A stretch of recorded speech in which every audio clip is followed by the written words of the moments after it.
روزے کی حالت میں سو رہے ہیں اور اس میں غسل فرض ہو گیا تو کہتے ہیں کہ روزہ ٹوٹ جاتا ہے، آپ کیا فرماتے ہیں؟ نہیں ٹوٹتا. کچھ لوگ یہ بھی سمجھتے ہیں کہ تھوک یا بلغم نگل جانے سے، اندر لے لینے سے روزہ ٹوٹ جائے گا یا مکروہ ہوگا، اس بنا پر وہ بار بار تھوکتے چلے جاتے ہیں، تو اس متعلق آپ کیا فرماتے ہیں؟ تھوک اور بلغم جتنا بھی ہو نگل گیا تو روزہ نہیں ٹوٹے گا. البتہ طبعی کراہت کی صورتیں بھی اس میں ہوتی ہیں، یا یہ کہ زیادہ تھوک منہ میں جمع کر کے نگلا تو یہ بھی ناپسندیدہ ہے. البتہ روزہ نہیں ٹوٹتا اس سے. یہ ارشاد فرمائی کہ یہ کہتے کہ رات میں اگر غسل فرض ہو جائے تو اب روزہ شروع ہونے کے بعد کلی یا ناک میں پانی افطار کے وقت اب ڈالیں گے، اس سے پہلے نہیں ڈالیں گے. غسل تو کرنا ہے، چاہے وہ روزہ شروع ہو گیا ہے تو اس میں یہ کہ غرغرہ نہ کرے، مگر یہ کہ ہلکی جڑ تک احتیاط سے پانی تو پہنچانا ہوگا اس کو ہر جگہ پر. اور ناک میں بھی پانی تھوڑی احتیاط سے چڑھانا ہے کہ دماغ میں نہ چڑھ جائے. اگر دماغ میں پانی چڑھ گیا تو روزہ ٹوٹ جاتا ہے، جبکہ روزہ یاد ہو. اور یہ وضو میں بھی احتیاطیں کرنی ہے. کیا الٹی آنے سے روزہ ٹوٹ جاتا ہے، وامٹنگ؟ الٹی خود بخود کتنی ہی آئے، چاہے بالٹی بھر جائے، روزہ نہیں ٹوٹتا. البتہ خود جان بوجھ کر مثلا انگلی وغیرہ منہ میں ڈال کر الٹی کی اور وہ منہ بھر ہو تو روزہ ٹوٹ جاتا ہے، جبکہ روزہ دار ہونا یاد ہو. اچھا، منہ بھر کے معنی یہ ہوتے ہیں کہ جیسے اس کو تکلف کے بغیر روک نہ سکے. یوں کر کے روکا تو یہ تکلف ہو نا، اور رک گئی، ورنہ یہ پھاٹک کھلا رہتا تو دھر کر کے جا رہی تھی. تو اس صورت میں بھی روزہ توڑنے والی ہی یہ قید ہے. کہتے ہیں کہ حالت روزہ میں مسواک نہیں کرنی چاہیے، آپ کیا فرماتے ہیں؟ غلط فہمی ہے. جس طرح روزے کے علاوہ مسواک سنت ہے، اسی طرح روزے میں بھی سنت ہے. کوئی اس میں احتیاط ہے؟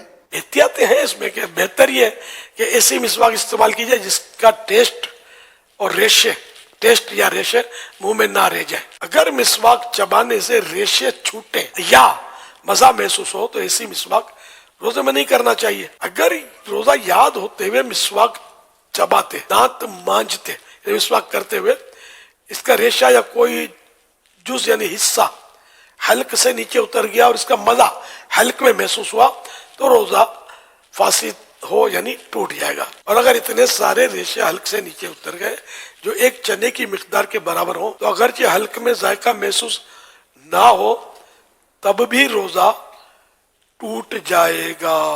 یہ بھی یہ بات آئی ہے کہ جب تک اذان ہوتی رہے سحری اور کھانا پینا جاری رکھا جا سکتا ہے. روزے سے اذان کا تعلق نہیں ہے. افطار بھی اب جہاں مسجدیں نہیں ہیں، آواز ہی نہیں آتی اذان ہوگی تو کیا کریں گے؟ تو اس لیے وہ ان کا تعلق اذان سے نہیں ہے، اوقات سے، ٹائمنگ سے. کہ یہ چوٹ وغیرہ لگنے پر جو خون نکل آنے یا خون ٹیسٹ کروانے سے روزے پر کوئی اثر نہیں پڑتا، آپ کیا فرماتے ہیں؟ درست ہے جس نے کہا کہ روزے پر کوئی اثر نہیں پڑتا. روزے میں انجیکشن لگانے سے کیا روزہ ٹوٹ جائے گا؟ جی نہیں. اب یہ کہا گیا کہ روزے میں عطر یا خوشبو سونگھنے سے روزہ ٹوٹ جاتا ہے، یہ بھی غلط فہمی ہے. روزے پر کوئی اثر نہیں پڑتا اس کا. کچھ لوگ سمجھتے ہیں کہ جو مرض یا کسی اور درست عارضے یا بغیر عذر کے روزہ چھوڑ دے تو فدیہ دینا اس کا متبادل ہے، اس کا نعم البدل ہے. جی نہیں، ایسا کچھ بھی نہیں ہے. صرف وہ شیخ فانی کے لیے کہ ایسا بوڑھا آئندہ اس کو روزہ رکھنے کی طاقت آنے کی امید نہیں ہے، ایسا کمزور پڑ گیا ہے، روزہ برداشت ہوتا ہی نہیں ہے، تب جا کر فدیہ کی صورت بنے گی. اس میں بھی یہ دیکھنا ہوگا کہ اگر یہ گرمیوں میں نہیں رکھ پا رہا، یہ سردیوں میں رکھ لے گا تو رمضان شریف اگر گرمی میں تو سردی میں قضا کر دے، فدیہ اب بھی نہیں ہے. اچھا، اب بھی یعنی کہ دونوں سیزن میں اس کی کیفیت ہے کہ نہیں کر سکے گا یہ روزہ رکھ، اور اس نے فدیہ بھی ادا کر دیا. ایک روزے کا فدیہ ہوتا ہے ایک صدقہ فطر کی مقدار. تو اچھا، اب اس نے فدیہ بھی دے دیا، سب کچھ کر لیا اور پھر اس میں طاقت آ گئی روزہ رکھنے کی تو وہ فدیہ نفل صدقہ ہو گیا. اوکے. اور روزہ قضا کرے.